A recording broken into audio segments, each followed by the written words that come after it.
చాలా చారిత్రాత్మకమైన రోజు ఇది. ఆంధ్రప్రదేశ్ 5 కోట్ల మంది ప్రజలు చాలా చారిత్రాత్మకమైన తీర్పిచ్చిన రోజు ఇది. ఏ మాటకైతే మనం కట్టుబడి ఉన్నామో ఆంధ్రప్రదేశ్ ప్రజలకి జవాబుదారీతనంతో ఉన్న ప్రభుత్వం స్థాపిస్తాం. ఏ మాట మీద అయితే మనం చెప్పామో కూటమి ప్రభుత్వం ఆ మాటను నిలబెట్టుకుంటుంది.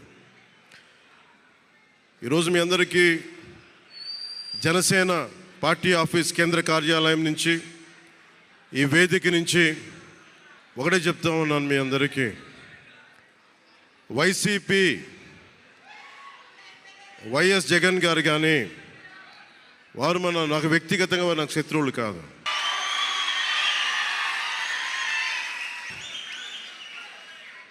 ఓడిపోయారు కదా అని చెప్పి వారిని ఇబ్బంది పెట్టడానికో హింసించడానికో ఈ విజయం కాదు.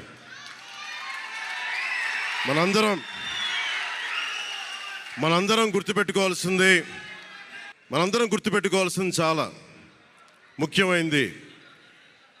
వైసీపీ పార్టీని భవిష్యత్తులో ఇబ్బంది పెట్టడానికి విజయం కాదు. 5 కోట్ల మంది ప్రజల పైన వారి భవిష్యత్తు కోసం పునాది వేయడానికి ఉన్న రోజులు ఇవి. అంతేగాని కక్ష సాధింపుల కోసం కాదు. మనందరం ముఖ్యంగా జనసేన పార్టీ నాయకులు కానీ, జనసేన మద్దతుదారులు కానీ, జనసేన వీర మహిళలు కానీ, జనసేన నాయకులు కానీ గుర్తుపెట్టుకోవాల్సింది, ఇది కక్ష సాధింపు సమయాలు కాదు. 5 కోట్ల మంది ప్రజల కోసం పనిచేసే సమయం ఇది. 5 కోట్ల మంది పైచులకు ఆంధ్రప్రదేశ్ విభజన జరిగినప్పటి నుంచి ఈ రోజు దాకా మనం నలుగుతూనే ఉన్నాం.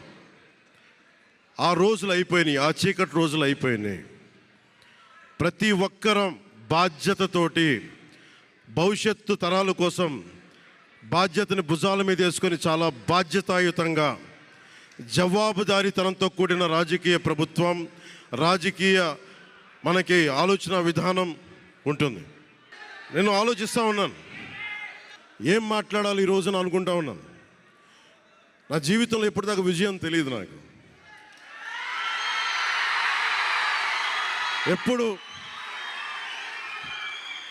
ఎప్పుడు ఒకే ఒకసారి సినిమాల్లో ఉన్నప్పుడు తొలి ప్రేమ అనే విజయం చూశాను.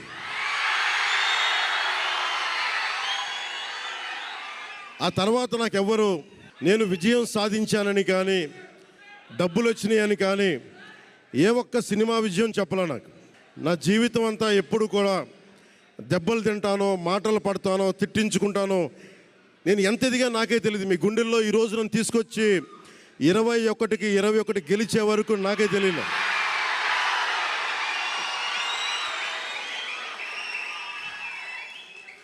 భారతదేశంలో 100కి 100% కొట్టామంటే జనసేన.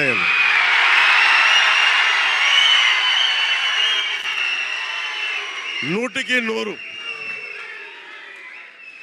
ఇది అంటే నేను ఎందుకు ఈ విజయం జనసేన లేదంటే మన జన సైనికులు, వీర మహిళలో జనసేన నాయకులది కాదు, కేవలం వారిదే కాదు, 5 కోట్ల మంది ప్రజల ఆకాంక్షదే. మార్పు కావాలి, పాలన మారాలి. ఇవన్నీ చాలామంది, కోట్లాది మంది ప్రజల ఆకాంక్ష. ఈరోజు ప్రజలు ఇచ్చిన తీర్పు ఇది. మనందరికీ చాలా జాగ్రత్తగా ఉండాల్సిన సమయం ఇది. కక్ష సాధింపుల సమయం కాదు ఇది. ఆంధ్రప్రదేశ్ భవిష్యత్తుకి పునాది, బలమైన పునాది వేసే సమయం ఇది. అన్నం పెట్టే రైతుకి అండగా ఉండే సమయం ఇది. రక్షణ లేని ఆడబిడ్డలకి రక్షణ కల్పించే సమయం ఇది. ఆడబిడ్డల్ని, మహిళల్ని వారి కాళ్ళ మీద వాళ్ళు నిలబడగలిగేలా చేసే సమయం ఇది. నేను ఈరోజు ప్రభుత్వ ఉద్యోగులు కూడా మాటిస్తున్నాను. కాంట్రిబ్యూటరీ పెన్షన్ స్కీమ్ నేను చెప్పాను, నేను బాధ్యత తీసుకున్నాను. ఏరు దాటాక తెప్ప తగలేసే రకం కాదు నేను. కాంట్రిబ్యూటరీ పెన్షన్ స్కీమ్ దానికి సరి సమానంగా అది కానీ మీకు న్యాయం వచ్చేలాగా సంవత్సరంలోపు తీసుకొస్తాను అని మాట ఇచ్చాం. తీసుకొచ్చి తీరుతాం. ఆ మాట మీకు ఇస్తున్నాం. మెగా డిఎస్సి నోటిఫికేషన్ విడుదల చేయించే బాధ్యత మనం తీసుకుందాం. యువత విలవిల్లాడిపోతూ ఉన్నారు. యువత నలిగిపోతూ ఉన్నారు. మీ చదువులకి తగ్గ ఉద్యోగాలు కానీ, మీ స్కిల్స్ని పెంపొందించి మీకు ఉద్యోగాలు కానీ, నేను మీకు చెప్తున్నాను, నాకు చాలా పెద్ద బాధ్యత ఇచ్చారు ప్రజలు. ఈ రోజున మామూలు బాధ్యత ఇవ్వాల. గెలిచింది, పోటీ చేసింది 21, 2 పార్లమెంట్లు గెలిచింది 100%. కానీ బాధ్యత ఎంత ఉందంటే 175 సీట్లు మనమే గెలిస్తే ఎంత బాధ్యత ఉందో అంత బాధ్యతతో మేము పనిచేస్తాం. యువత నలిగిపోయి నేను మర్చిపోలేదు. ఆడబిడ్డలు ఇబ్బంది పడిపోయారు, మేము మర్చిపోలే. సగటు మధ్యతరగతి మనుషులు నలిగిపోయారు. రోడ్లు వెయ్యలా, గుంతలు వేశారు, అరాచకం చేశారు. అవన్నీ శాంతి భద్రతలు చాలా చాలా బలంగా ఉంటాయి, మీకు నేను మాటిస్తున్నాను. అతి తక్కువ వ్యవస్థల్లో రాజకీయ ప్రమేయం చాలా తక్కువ ఉండేలాగా, అధికారుల్ని వారి పని చేసుకునేలాగా ఈ ప్రభుత్వం ఉంటుంది, కూటమి ప్రభుత్వం ఉంటుంది. రైతుకి కష్టం వస్తే హక్కును చేర్చుకునే ప్రభుత్వం తప్ప తిరస్కారంగా చిన్న చూపు చేసే ప్రభుత్వం అవ్వదు మనకి ఈ కూటమి ప్రభుత్వం. నాకు రాజకీయాలు డబ్బు అవసరం లేదు. నేను మీకు మళ్ళీ చెప్తున్నాను. మీకు నేను డబ్బుల కోసం, పేరు కోసం రాజకీయాల్లోకి రాలేదు. మీలాగా నలిగిపోతారు చూసారా ప్రతి ఒక్కళ్ళు. సగటు మనిషి మాకు ఎవడు ఉండడేంటి, నా కులం లేదు, మతం లేదు, నా కష్టాన్ని ఎవరు చూడరేంటని ప్రతి ఊర్లో ఉండే ఒక సగటు మనిషి అనుకుంటాడు. ఆ మనిషి కష్టాలు నేను చూసిన వాడిని. ఆ మనిషికి భుజం కాయడానికి నేను వచ్చాను రాజకీయాల్లో. 2019లో ఓడిపోతే నా మానసిక స్థితి ఎలా ఉందో ఆ రోజున, ఈరోజు గెలిచినప్పుడు కూడా నా మానసిక స్థితి అలాగే ఉంది. అంతే ధైర్యంతో ఉన్నా.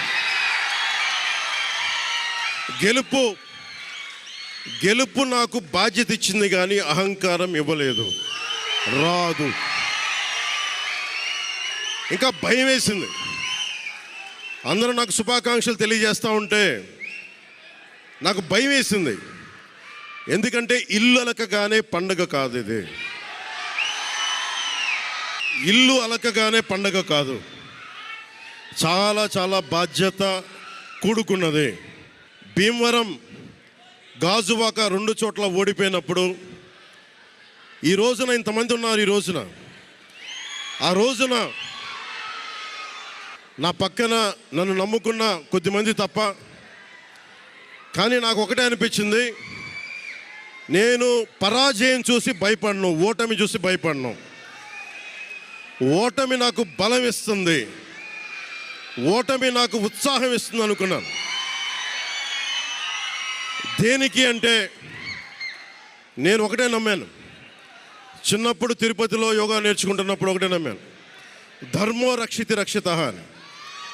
నువ్వు ధర్మాన్ని నమ్మితే ధర్మం రక్షిస్తుంది అని.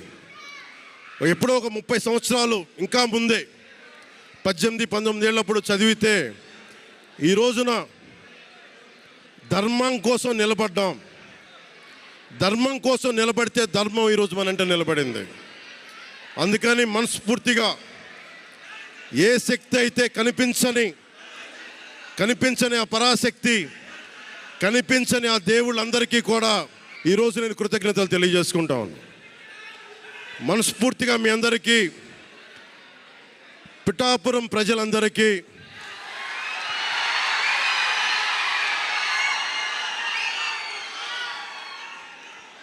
మీరు పిఠాపురం పురజనులకి, పెద్దలకి,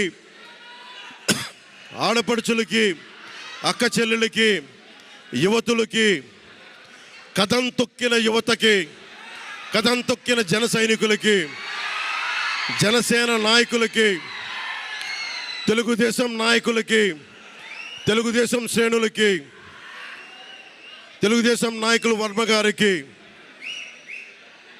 వారందరికీ కూడా నా ప్రత్యేక కృతజ్ఞతలు తెలియజేసుకుంటా ఉన్నాను. మీరు పిఠాపురంలో పవన్ కళ్యాణ్ గెలిపించలేదు. కేవలం పిఠాపురం ప్రజలు పవన్ కళ్యాణ్ ఒక్కడిని గెలిపించలేదు, 5 కోట్ల మంది ప్రజల్ని గెలిపించారు మీరు.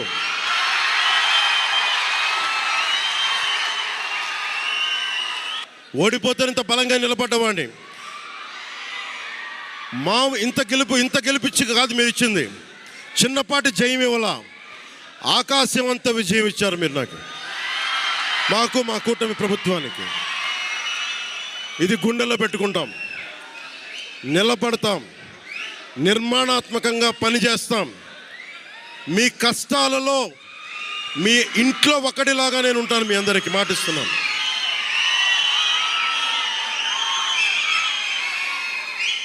మీ ఇంట్లో ఒక్కడిగా, ఒకటే గుర్తుపెట్టుకోండి, మా ఇంట్లో మా కుటుంబ సభ్యుడు. నాకు కులాలకి, మతాలకి, ప్రాంతాలకి అతీతంగా ప్రతి ఒక్కరూ ఆలోచించాల్సింది, మా ఇంట్లో కుటుంబ సభ్యుడు పవన్ కళ్యాణ్. మా వాడు అసెంబ్లీలో అడుగు పెడుతున్నాడు, మా కష్టాల కోసం మాట్లాడతాడు, మా కష్టాల కోసం నిలబడతాడు. అది చేసి చూపిస్తాను. ప్రభుత్వం ఎలా ఉండాలి, అధికార యంత్రాంగం ఎలా ఉండాలి, రాబోయే రోజుల్లో మీకు అందరికీ చేసి చూపిస్తాం. మళ్ళీ ఒక 10 నిమిషాల తర్వాత మళ్ళీ వచ్చి మాట్లాడతాను. చంద్రబాబు గారు వచ్చారు, వారిని కలిసి మళ్ళీ వచ్చి మేము ఇద్దరం మాట్లాడతాం.